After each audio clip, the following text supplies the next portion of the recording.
जब पूरी दुनिया सो जाती है, जब जंगल में सन्नाटा छा जाता है, तभी एक रहस्यमयी आवाज़ गूंजती है, हू हू हू।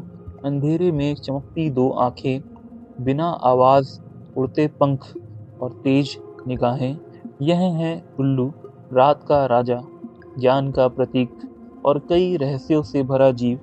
कुछ लोग इसे शकुन मानते हैं, तो कुछ इसे देवी लक्ष्मी का वाहन मानते हैं, लेकिन सच्चाई इससे कहीं ज़्यादा अद्भुत है। आज हम जानेंगे उल्लू की पूरी दुनिया, इसका नाम आउल क्यों है और हिंदी में इसे उल्लू क्यों कहते हैं। आउल शब्द पुराने अंग्रेजी शब्द उले से आया है, जो उल्लू की आवाज़ से बना शब्द है। जिस तरह उल्लू बोलता है उल उल, उसी से इसका नाम पड़ा और हिंदी नाम है इसका उल्लू। संस्कृत में उल्लू को कहा जाता है उलुक। समय के साथ उलुक उल्लू बन गया, यानी कि समय के साथ हमने उलुक को उल्लू बना दिया। भारत में उल्लू को ज्ञान और रहस्य का प्रतीक माना जाता है।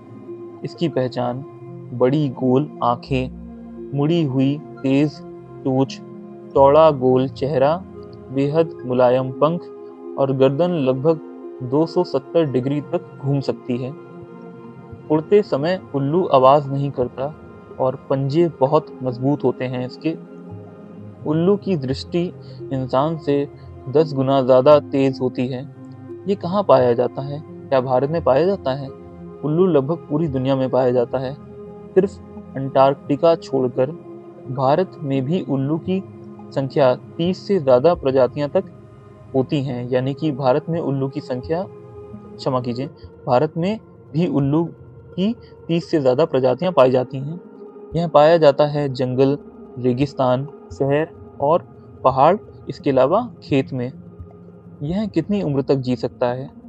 यह जंगल में देखा जाए तो 10 से लेकर 15 वर्ष तक और संरक्षित जगहों में देखा जाए तो 20 से लेकर 25 वर्ष तक भी जी सकता है।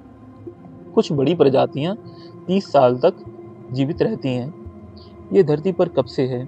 वैज्ञानिकों के अनुसार उल्लू लगभग 6 करोड़ साल से धरती पर मौजूद है।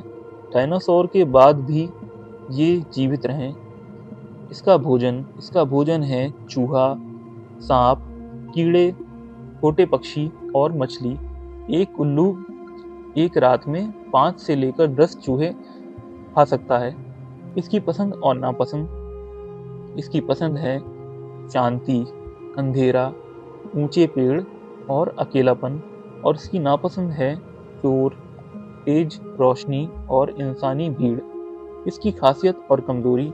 इसकी खासियत है कि ये रात में देख सकता है, ये बिना आवाज़ उड़ सकता है और इसकी सुनने की शक्ति तेज होती है और इसकी पकड़ बहुत मजबूत होती है। और इसकी कमजोरी है कि ये दिन में कमज़ोर नज़र होती है, मतलब ये कि दिन में इसको देखने में दिक्कत होती है।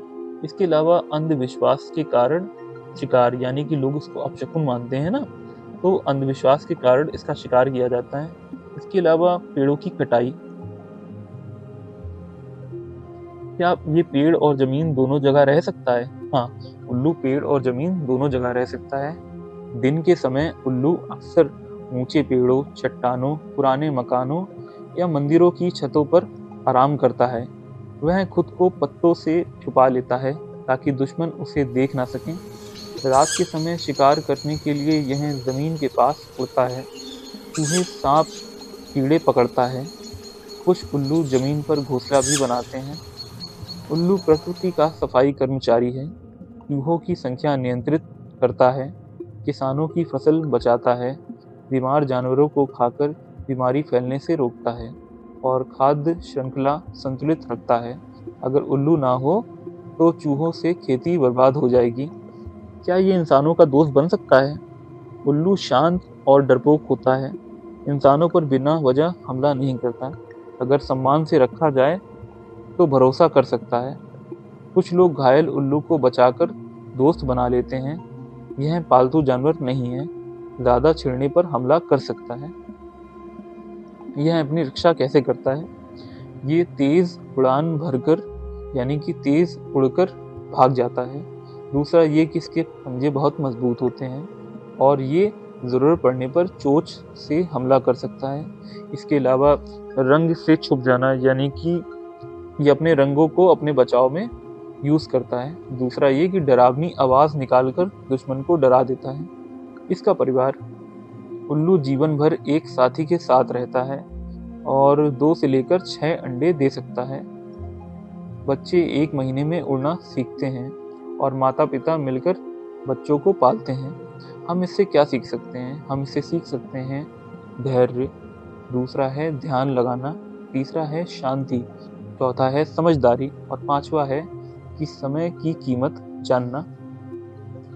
आज के वक्त में इसकी हालत, आज देखा जाए तो पेड़ों की कटाई की वजह से, और जो मैंने आपको बताया कि इसको लोग अपशकुन मानते हैं, यानी कि अंधविश्वास है। इसके अलावा देखा जाए तो प्रदूषण आप देख सकते हैं और इसका शिकार किया जाता है।